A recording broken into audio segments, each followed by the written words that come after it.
Voir et comprendre l'univers des pros, c'est du côté des pros, avec Nauf.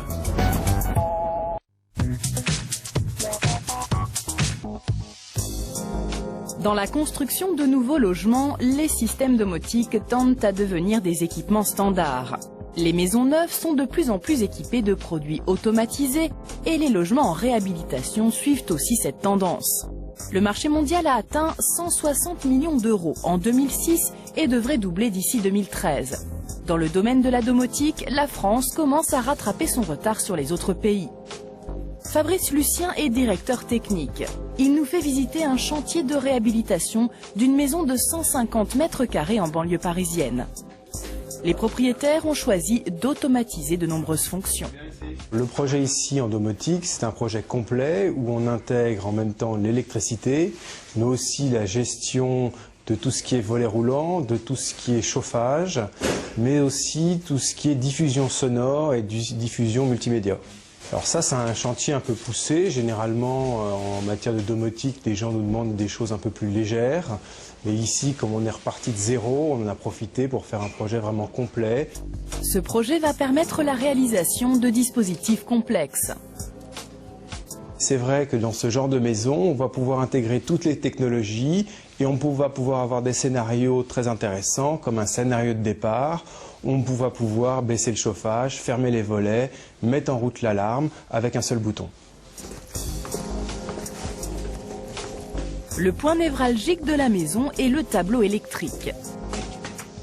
Alors ici, nous sommes dans la zone technique, c'est-à-dire là où on a regroupé le tableau électrique sur lequel on va avoir les arrivées de puissance, l'ensemble des disjoncteurs, mais surtout tous les modules de commande, tous les modules électroniques qui sont la spécificité donc, de la domotique. Et aussi toute la gestion du chauffage qui sera elle aussi pilotée par la domotique.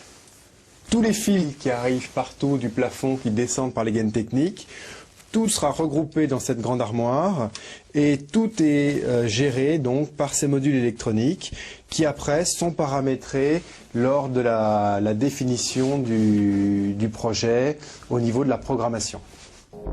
Un projet de ce type doit être défini très en amont et géré de manière centralisée. C'est le bureau d'études de Jean-François Merlet qui a conçu le projet dans sa globalité et qui gère la coordination entre les différents corps de métier. Sur un chantier de ce type-là, nous avons, je dirais, 5 à 6 corps de métier qui interviennent. Généralement, donc, on fait appel plutôt à une entreprise générale qui elle-même, effectivement, a sa propre coordination. Les bureaux d'études sont témoins de l'accroissement du marché de la domotique en France.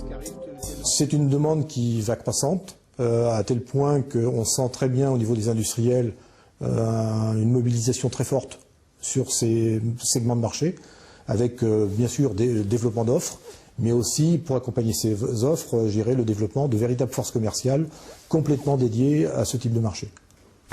Selon François-Xavier Geland, expert en domotique et multimédia, l'irruption des nouvelles technologies dans la maison va modifier profondément le monde du bâtiment. En France, on câble exactement comme il y a 35 ans. Là où chez nos voisins, même nos voisins proches, en Belgique ou en Allemagne ou en Angleterre, au fil du temps, en fonction des nouveautés, en fonction de l'innovation, les technologies ont évolué, sont rentrées dans nos maisons. Donc nous, l'approche en France est un peu différente, c'est-à-dire il faut vraiment être au pied du mur et avoir des clients qui demandent. Et quand les clients sont demandeurs, tout le reste de la chaîne du bâtiment s'adapte et petit à petit, on va intégrer ça et on va rattraper très vite d'autres retards en fait. C'est ça qui est intéressant et c'est ça qui est plutôt positif. Il nous fait visiter une maison parisienne dotée de nombreux équipements. L'entrée s'effectue grâce à une reconnaissance digitale. Ici, on est dans une chambre, la chambre principale. La tendance aujourd'hui dans ce genre de maison, c'est d'une part d'avoir la technologie présente à peu près partout, c'est-à-dire qu'on veut travailler, on veut se distraire, on veut pouvoir accéder à Internet, on veut pouvoir écouter la musique, etc. de partout. Par contre, on ne veut pas voir la technologie. La technologie est donc disponible, mais elle peut se faire invisible. Le câblage de prise réseau dans toutes les pièces rend l'installation évolutive. Ces technologies sont gérées à travers de nombreuses interfaces. On peut, à travers l'écran plasma, gérer, je dirais, toute l'installation. Donc on peut visualiser les différentes pièces. Si je veux descendre les volets de la chambre, je vais aller dans la chambre et je vais cliquer sur le volet pour qu'il descende. On peut également voir tout ce qui se passe au niveau de l'énergie, c'est-à-dire on a l'information sur qu'est-ce qui produit l'énergie, qu'est-ce qui consomme de l'énergie, et on va récapituler sur différents histogrammes. Donc on va pouvoir au fil du temps connaître un peu le comportement de la maison et en tirer les conclusions, c'est-à-dire on va pouvoir visualiser un équipement qui serait défectueux, qui consommerait trop, une fuite d'eau. Quelle est l'utilité de ces technologies? Selon François-Xavier Geland, au-delà de leur aspect gadget, leur utilité peut être réelle. Nous, on travaille sur ce type de technologie, par exemple, dans le monde du handicap. Donc là, on comprend bien que ce n'est pas un problème de riche, ce n'est pas un problème de luxe ni de gadget. Exactement ce type d'interface va permettre, par exemple, d'un fauteuil roulant, de pouvoir entrer dans la maison, de pouvoir répondre au téléphone, de pouvoir gérer les équipements. Ensuite, je dirais, c'est un problème de responsabilité. C'est-à-dire, aujourd'hui, dans nos maisons, on ne sait pas du tout ce qui se passe. On n'a aucune information sur la consommation de la maison, etc. Donc, petit à petit, ça devient fondamental d'améliorer, d'optimiser nos maisons.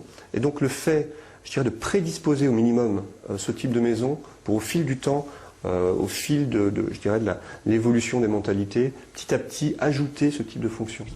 L'impact financier de ce type de projet reste important. Il s'élève à 50% supplémentaires par rapport à une installation électrique traditionnelle.